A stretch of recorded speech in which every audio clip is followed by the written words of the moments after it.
Welcome back to Squawk Box. There are over 7 million listings on Airbnb, and this weekend the company announced that it would ban, quote, house parties, or party houses, I should say, after a deadly shooting in California. The home had been rented through the service. The company says it will create a rapid response team and will expand manual screenings of high-risk reservations. Joining us right now to discuss this, Airbnb, Apple, other tech news, Joanne Lipman is here, a distinguished journalism fellow at the Institute for Advanced Study in Princeton and a CNBC contributor. And Andrew Marantz is here, senior staff writer at The New Yorker and author of the recent book, Antisocial. So let's start with Airbnb.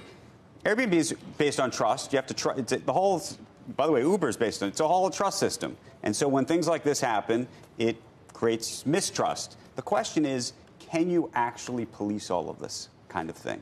Well, it's really difficult. I mean, Google, Facebook, they're all based on trust. And the problem is, the reason that I have techno-utopianism in the subtitle of my book is that what I'm worried about is this notion that we'll put it all out there and it'll all sort of work itself out. Right. You see it on social media, you see it with Airbnb, Uber, all this stuff. We're going to disrupt, we're going to innovate, and then we'll let the chips fall where they may. And it turns out sometimes it's really tragic, sometimes it's really gross and weird. And I think the first thing we need to get rid of is this notion that, well, whatever happens, innovation will always redound to the good. It's not, you don't have to be a Luddite to think that sometimes things can go in the wrong direction. Joe? There are those rare instances. I just would not like to, in any way, slow or dampen innovation. I mean, it's almost like, by definition, you can't anticipate everything that can possibly happen. And if you had to choose, do we not innovate because something might happen? Or, the expression, am I going to ask permission or am I going to ask for forgiveness afterwards? There's some truth to that. In my mind, if in a 51-49 world, I want to err on the side of innovation. I'm most worried, honestly, Andrew, about biotechnology and genetic engineering, and we haven't thought of any of these things. I think that's the main point, Joe. I mean, the other stuff I'll deal with. There's going to be these situations that are bad, but the one that really scares me is like a global pandemic that we have no idea how it gets out of the lab. So what you're pinpointing, I think, is the single most important issue here, which is lack of imagination on the part of the innovators, on the part of the engineers and the technologists of how these new innovations can be abused, how social media can be abused, for example, but also the abuses that we've seen just even within the gig economy, right? We've seen this with Uber. There was just a Lebanese driver who was just accused of murder of a British woman.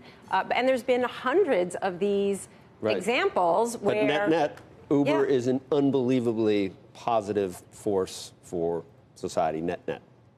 I would agree with that. At the same time, though, you've got to say that I really think we have a lack of imagination. We need to understand and think ahead much more clearly than we are. We have this sort of tendency to just think about the good, how this is going to change the world for the better. That's me. Right? And that is the technology industry. And all that is terrific, but we really have to start thinking about what's the downside. You really can't point to any part of modern living where there aren't some things that, like, oh my God, look what just happened. I mean, Autodesk. I mean, if you're a young person, what's the most likely way that you could have your life cut short? And it doesn't mean that we're not going to have an auto industry. It also doesn't mean that you don't have seatbelts. No, I understand. Right. And that's the point. I understand.